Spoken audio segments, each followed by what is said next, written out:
Hey everyone, it's Dr. Erin here, one of the good doctors of Abbey Research, and I am back with my second video in our continuing celebration of Native American Heritage Month, which is a designated national month here in the United States for the month of November. And obviously these nationally designated days and months and weeks are very important because they raise awareness and they bring attention to groups and events and parts of our history that might not be as well known. And that is certainly the case, I think, with Native American Heritage Month. But it goes without saying that you don't need a designated month or day or week in order to learn more about people. So I encourage you to, whenever you're watching this video, learn more about different people. So today's video, I'm going to be giving you 5 book recommendations. And this comes really from Dr. Kristen and I's kind of innate love of collecting stories. I think that's probably why we both became researchers, is because we love learning, we love reading. You can see my collection of stories behind me now. I've always loved owning books and reading books. And collecting stories allows us to humanize cultural groups and identities, and that's pick an identity, race, sex, sexuality, gender, ethnicity. When we read the stories of those people who belong to and identify with whatever part or group that is, we see them as human beings, as individuals who experience all the same things about feelings and thoughts and emotions about life that we do, but within the context of their different lived experiences. And this is really important, especially with any marginalized group who has historically been misrepresented or underrepresented, or in the case of lots and lots of Native and Indigenous communities in the United States, completely just like straight up erased. So with that in mind, I have compiled this list of 5 books, almost all of which I've read. At least this time, I've read almost all of the books that I think are a great way to start off if you're looking to start off learning more about Native and Indigenous cultures here. So first up is the 1969 book by Vine Deloria Jr., who is a member of the Standing Rock Lakota, Sioux Lakota tribe. And the book is Custer Died for Your Sins, an Indian Manifesto. And it's on pretty much every list of top 10 books you should read by Native and Indigenous people about Native and Indigenous experiences in the United States. And it was really quite influential when it was published, because it was written in the context of a very significant political movement in Indian culture, the American Indian movement. And so it's framed within that. But one of the things that it does, which was kind of revolutionary at the time for a widely publicized and read book, was it situated Indigenous peoples within the modern world. And usually white-centric histories had kind of resigned them to the mythical past. So it was really significant for that reason. I read it this year and I loved it. You can find it. Your library has like 4 copies, I guarantee it.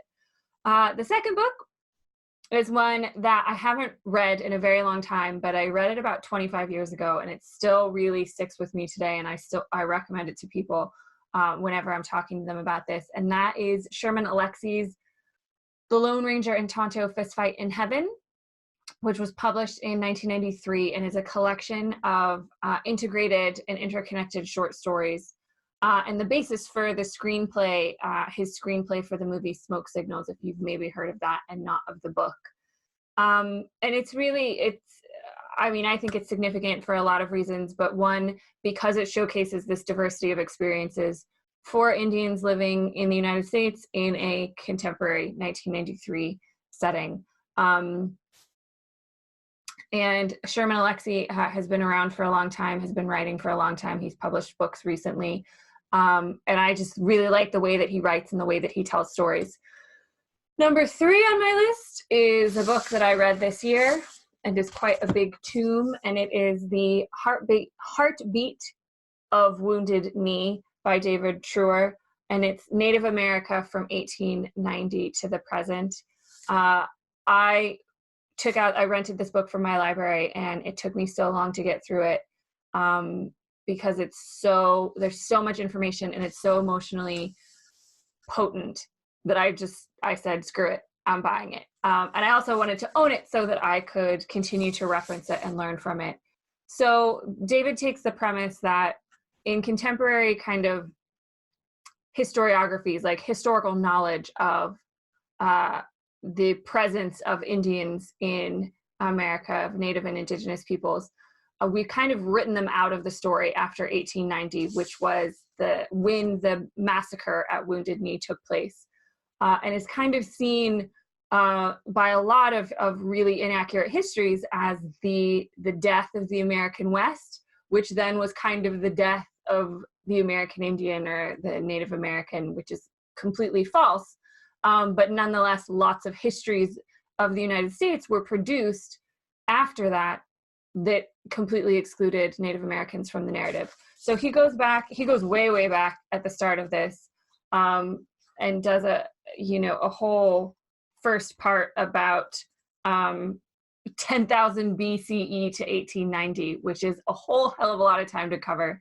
But I learned so much from this book that I did not know about the histories of Native and Indigenous peoples on this land, and also the treatment of those people by the United States government.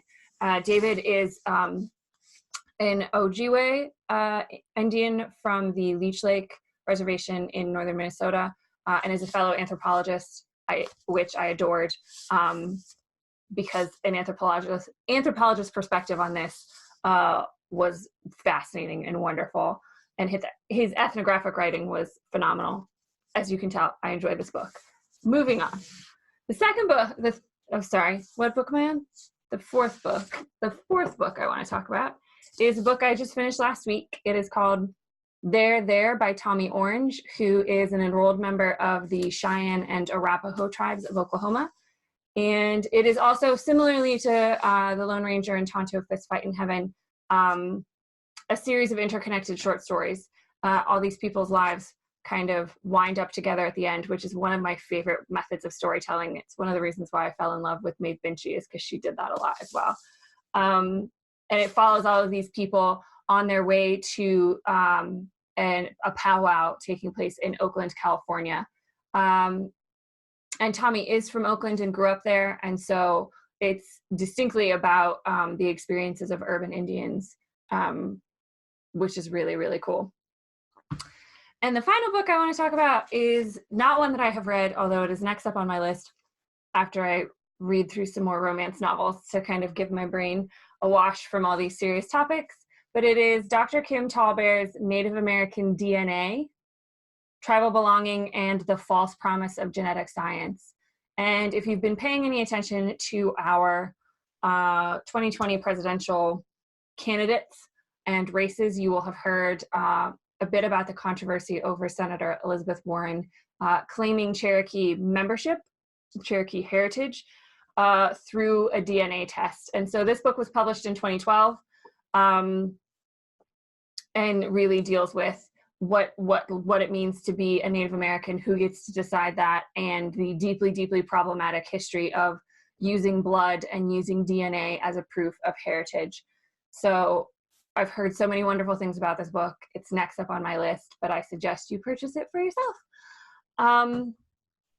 So that is all I have for my 5 books for Native American Heritage Month.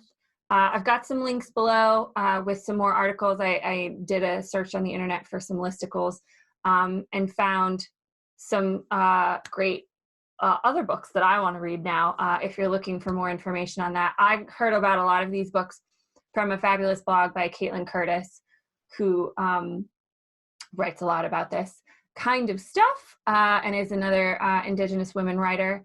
And so I've included that link below. But that is everything I've got for this video. Next week, I'll be talking about a couple of podcasts that I've found by Native and Indigenous women, which is another fantastic way to engage with these stories. But for now, I'm Dr. Erin. I wish you guys all a great week. Take care.